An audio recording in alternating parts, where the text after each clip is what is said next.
Hello, dear viewer, and welcome to ABW Preview. It's Leicester City v Arsenal. I'm over with Richard, Mr. Cactus, whose name, every time I look for you, I spell it with a K, and it's not a K, it's a C. No, it's a C. It's a C. It's all You're good. right. I'm very well, Danny. How are you, my man? I'm fat, I'm bold, I'm cold, I've had nothing to eat today, and I could possibly pass out at any moment. Apart from that, Our stories sound somewhat similar. I feel exactly the same. it's a lovely new headset you've got there. You bought it just to come and do the shows with us, didn't you? I did. I thought I'd owed it to you guys and the listeners to not messing with your volume levels. See, that's dedication, people. That's what we like to see. Right. So Leicester in 10th place. Are we in 5th place? I'm never sure.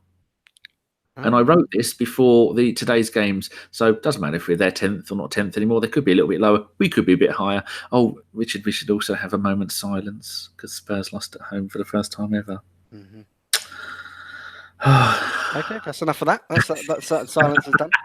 Right, where can you see the game? I hear all the wonderful watchers, not listeners, saying, right, in the UK, it's on Sky Sports Premier League and Sky Sports Main Event. In Ireland, it's on the same channels, Sky Sports Premier League and Main Event. Australia, it's on Optus Sport. Canada, Sportsnet World, and a few other Sportsnet outlets. In the USA, it's NBCSN. Too many letters, and NBC Sports Live, and it's on the Spanish-speaking channel, whatever that is called. The mystery country is Trinidad and Tobago. It's on Flow Sports app. I don't remember why I'm saying an app. Is it an app? If you live in Trinidad and Tobago, maybe it is an app.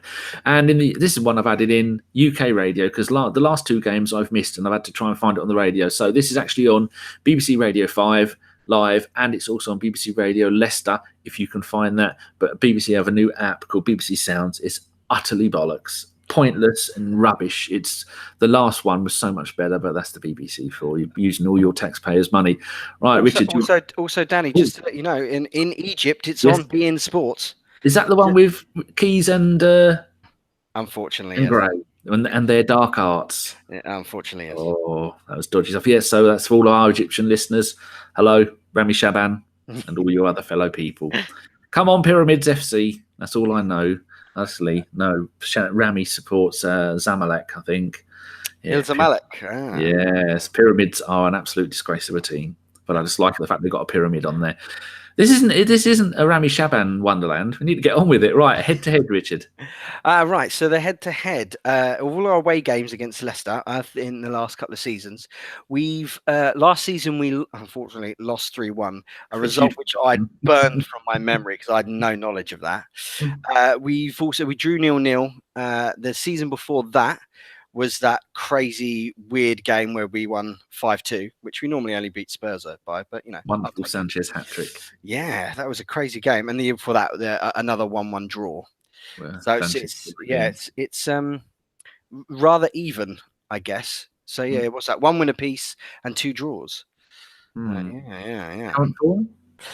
So current form. So taking away the 4 games, Arsenal are away. Are played 4, 1-1, drew 1, lost 2. We scored 3 goals, conceded 5 with only 1 clean sheet. Leicester at home, they've played 4, lost 4 games, won 3, haven't drawn any. They've only lost 1. They've scored 7, conceded 3. With 1 clean sheet, like ourselves. The only one big difference that I did notice on doing my own little weird research, because I'm strange like that, is Leicester, they're 10th in the league at the minute. Is that right, Tony? Yeah. Yeah, it was at when we were doing this, because we could just pretend we did this at midday and not really, nearly 6 o'clock. Sounds good. We've covered ourselves there. Yeah, so like if you took their away form for just their away games, they're actually 7th in the league. But if you take just their home games, they drop down to 13th. So they're much better away team than they are at home. So hopefully we can take advantage of that, but you never know. Yeah, that's Premier League only, people, and the same as with previous meetings. It's only Premier League because cup games are different, and it can skew who you start in your team. Right, injuries and suspensions. We have Ramsey still out, Welbeck, Holding, and Bellerin are all still out, and Leicester City have only got 1 first-team player out. Rachid Ghezal, right wing, he's suspended. There's a bloke, I think I read they bought him from Monaco in the summer for about £12 million. Personally, I've never heard of him. Probably good because I probably butchered his name. Right, Leicester City's formations, Rich. What have we got to say about that? Well, they've actually in the last 5 games they've had quite a consistent lineup. So since Brendan Rodgers took over, Leicester have played 7 Premier League games, won 4, drew 1, lost 2, and they usually play a 4-1-4-1 with Vardy as the lone striker and with Tielemans and Maddison playing behind him with Barnes and Damari Gray as the wingers, with Ndidi as the kind of Torreira holding midfielder. I'm glad you said that because I'd have messed that up. I'm sure I butchered Tielemans. I'm sure I'll get the thing. I really like Maddison. I think he's I saw him playing for Ipswich. Was it Ipswich or Norwich he was with last season? He's one of the Tractor Derby people. I thought he's a really, really good player. He was really interesting.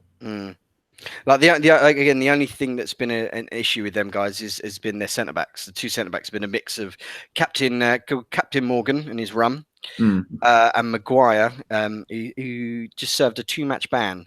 Yeah. So, my goodness, what was his name? Soyuncu? He's and Turkish. Evans, yeah. I'm sure that's how you spell it. I'm sure I did it flawlessly. And Evans got a start, and the fullbacks are Ricardo Pereira, who I really rate. I think he's quite decent, and Ben Chilwell with obviously little Schmeichel in goal. So it's a very settled side, very, very settled side.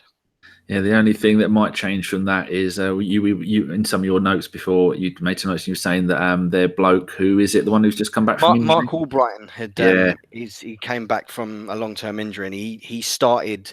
I think it was maybe the Newcastle game or the West Ham game. Yeah, he came on as subs. Yeah, so he might replace Barnes because I think Damari Gray is a left wing, isn't he? Yeah, and Barnes. Damari Gray. No, Damari Gray I think plays on the right. And Barnes plays on the left, I think, maybe. I don't know. I could have got that the wrong way around because I thought it was one. And then I checked and it was the other. Now I can't remember which was right and which was wrong.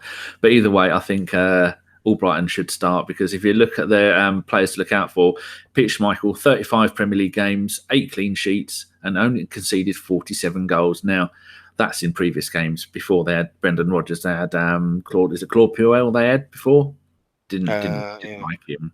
I think he was the ex-Southampton and possibly Lyon manager. And Jamie Vardy, 16 goals and 4 assists in 31 Premier League games. That's not bad, is it? He's still got it. He's retired from international football now. And and now we've got no one in the summer. They're still. I don't think England is still going to take him back. No, probably not. They've already come out and said that they're not going to take him back. And he said Ashley Maddison. I don't know who Ashley Maddison is. Could be a pop star or a porn star. I have no idea.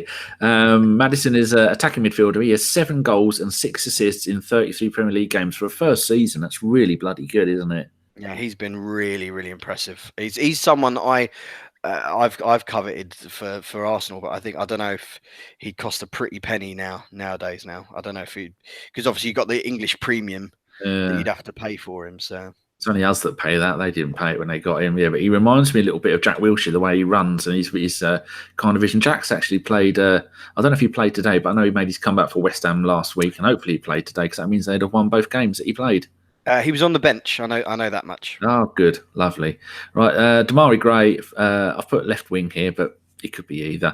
4 goals and only 1 assist in his last 37 Premier League games. Albrighton, right wing, that's definitely a right wing, has got 3 goals, 4 assists in the last 27 Premier League games. But like you were saying, he's only just come back from an injury.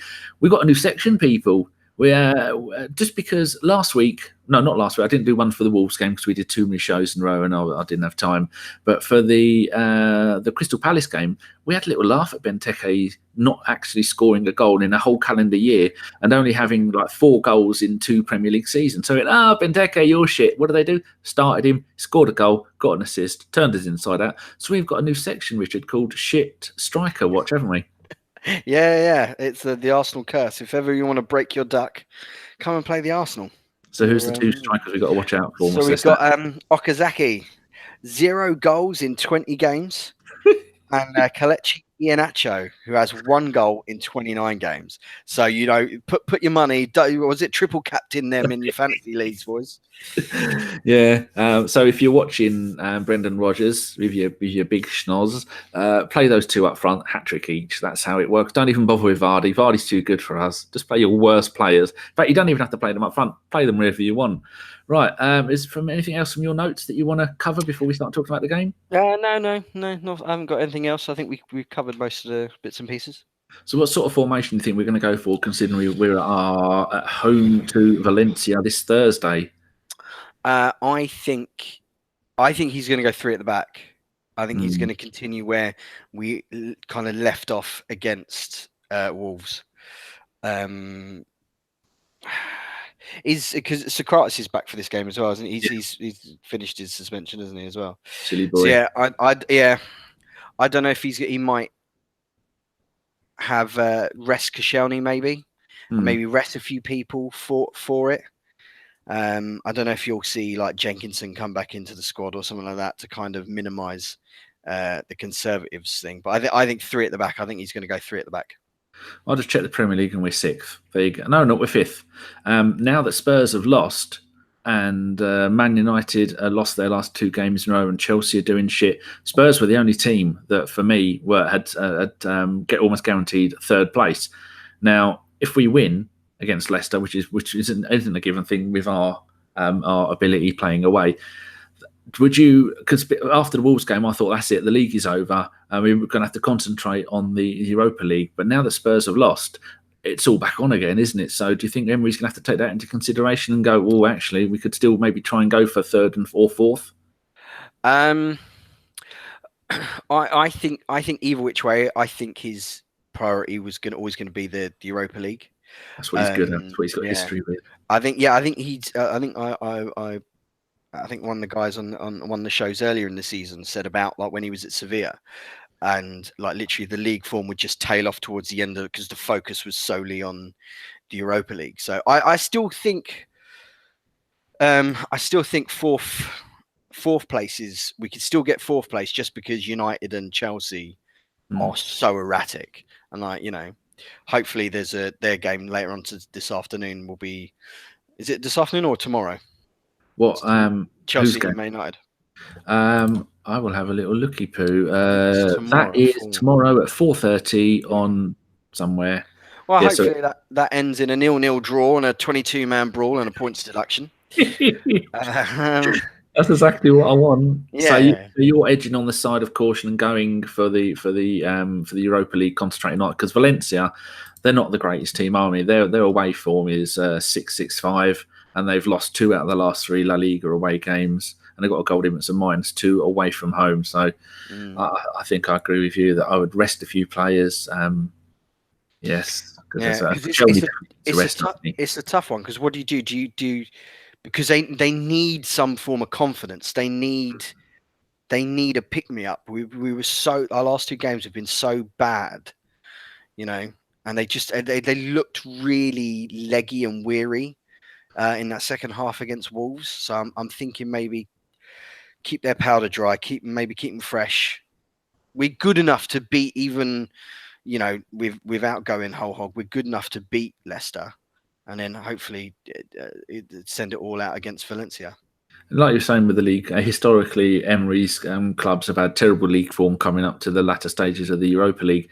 Just look at before our last 2 games, we had 6 clean sheets in 7 games. That is home and away, and then we let in 6 in 2. That's just something is just totally wrong there. So I'd rest Koscielny.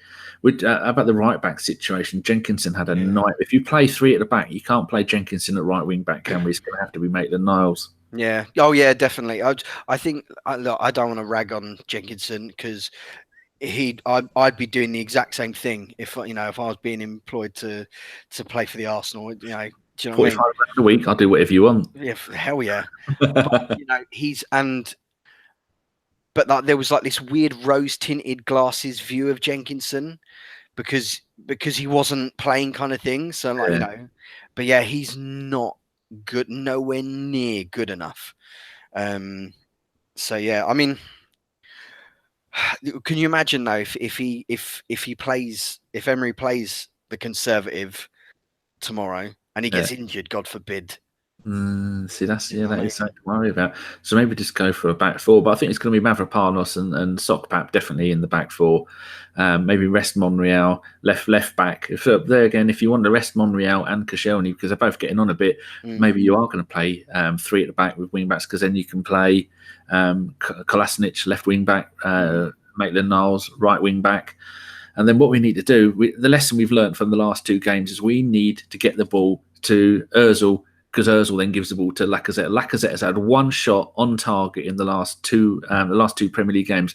That's 3 hours of football and 1 shot on target. And he was looking so angry in the previous games. And Ozil's not very happy. And tomorrow, if he starts with Guendouzi and Elneny in the middle of the pitch, I'm just going to turn the game off. Because that is just not going to work, is it? No. Even I can't back up. Even though my Egyptian brother, even I can't back up Elneny, bless him. It's such a Guendouzi. I think it's not. Neither of them are good enough on the ball, and it's. I like to say what I want. Hopefully we put more of an effort in than we did against Wolves. The Wolves game, especially after we went 1-0 down, and like late in the second half, it was so infuriating watching that game, seeing people kind of half close people down. Stuff like that. So yeah. Right, we have now gone 16 minutes and 15 seconds. People are downloading the new app from the App Store. It's absolutely wonderful on my non-Apple device because Apple products are evil. I'm wandering again. What's your prediction then tomorrow? I reckon 2-1 to the Arsenal. Oh, you cheeky monkey! I'm going to go for a slobber knocker 3-3. Actually, no, 2-2. It's going to be a draw because we're both shit. And hopefully we can play all our reserve players. All of our players are going to be rested for Thursday. And yes, that will be it. Any final words about the game? No. Would you maybe give a start to maybe Nketiah, who looked quite bright and sharp when he came on? He's like a little boy running around. You've taken him out to do Christmas shopping. He's running around Harrods, looking at all the toys, getting all excited. And you can't. It's like he's covered in goose fat. They're trying to grab hold of him and foul him, and they can't. He's too little. They have to look down like that and go, "Where is he?" He's like an impotent imp. He's back nifty. I'd start him. I'd give him a game, and I'd like to see Willock the younger start, and how get a game. These younger players. This is the perfect part. We were talking about it on the last pod, saying, for the rest of the season, do we blood more the youngsters because there's experience they can get now can be invaluable for coming up for next season. And so I would like to see the bench packed with them. I don't want to see Elneny anywhere near the team. Guendouzi's okay if he comes on as a sub because he's a young player. It's his first season. So I think there can be lots of changes. What I don't want to see is all of our best players playing. I don't want to see Aubameyang and Lacazette playing up front. Maybe one of them. And we've got no choice but to play Ozil, have we? Because we've got no one else who can play in that creative role. Yeah. Sad times. Right. We will be live straight after the game tomorrow, about 5 or 10 minutes after the game, possibly. Josh is in control of the controls. In charge of the controls. I mean, it reminds me, I've got to go and send him a thing. I know you do it. He's going to have Ellis and possibly one other with him because it's a weird kickoff, and I will be in bed, hopefully watching the game. I might get up. I don't know. Yes, and then the podcast is back on Tuesday, and I have no idea who's going to be on it because I'm unorganised like that. So, good God, we've done 18 minutes. Awful, isn't it? Right, Richard, thank you very much for joining us. Thank you for having me. And we will see you later. Goodbye. Bye.